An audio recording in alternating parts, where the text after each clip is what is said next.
what do we need to know, first and foremost, about Andy Jassy? What do investors need to know about him?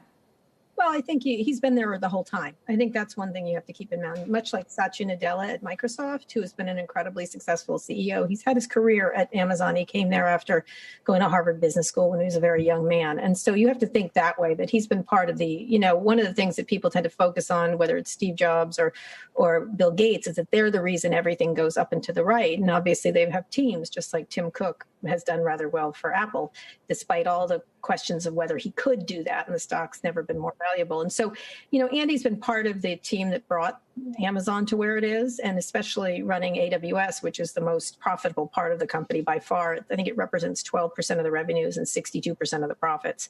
And so it's been a critically important business that they started from ground zero with Andy doing it in kind of a skunk works back in the early 2000s. Yeah, he's been there virtually the whole time. One of the other factors that's reassuring, at least analysts who are publishing on this today, Kara, is the Jeff Bezos as executive chairman. What do you make of that role? How involved do you think he's going to be?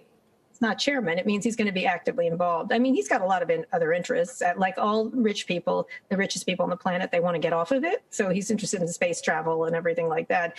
But he does, he still will be an important part of the entire part of Amazon. He's like Bill Gates in the years after he stepped down, was there very actively for a long time, including on the board, which I think Jeff will continue to be very active and influential on Andy. And he really did shape Andy's career. And so the Jeff Bezos effect will not fall away very soon, and they can always call upon him to do so. He'd already been doing this and putting Andy and others in charge of big parts of the business and wasn't as hands-on as he used to be. So he returned during the pandemic to do a lot more sort of listening tours and changes and things like that. But this has been something that's been happening for a long, long time. Is there anything, Kara, that the company is not yet doing, a space they're not yet involved in, that becomes suddenly more likely under Jassy's leadership? Yeah, I think healthcare. I think getting into healthcare, the idea of Amazon knows a lot about you from your buying patterns. They can tell a lot about a family and things like that. You could see them moving into healthcare very easily. They're already moving into pharmacy and things like that, but it's just a jump to other areas like that. Some people say, if I can right now order an Amazon and get a ginger ale to my house in 14 minutes, it feels like. They've been offering to do vaccination help, and I have to tell you, if they had been doing it more than our federal government, we might all be vaccinated at this point. And there's also problems he has to face. Unionization efforts. Amazon is notoriously tough, and some people say dangerously tough on employees and unions. They've got to deal with the gig worker economy that they are part of. They just had a settlement with the FTC around tips for people that use their drivers and delivery people. And of course, antitrust. That's going to be a big thing. And already the FTC and others have investigations going on. And so you're going to, like all of the big tech companies, are going to be scrutinized about the data and their marketplace. So it's a big, challenging job that Andy is taking on here.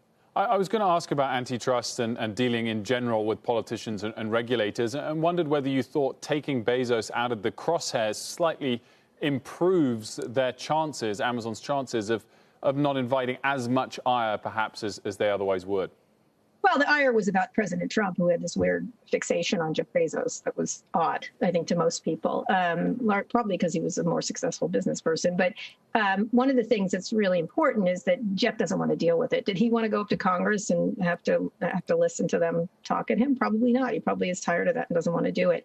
Andy's probably better suited. He's more patient. He has, I've interviewed him many, many times. I've known him for a long time, and he gives it back, and he's tough, but he's also a very reasonable person to talk to, and he's very good at it. And so, let him take it on. I think Bezos I think that congressional hearing didn't go particularly well for him or any of them when he was asked about the data exchange between their marketplace and the stuff they sell. And so he probably is like, life is far too short.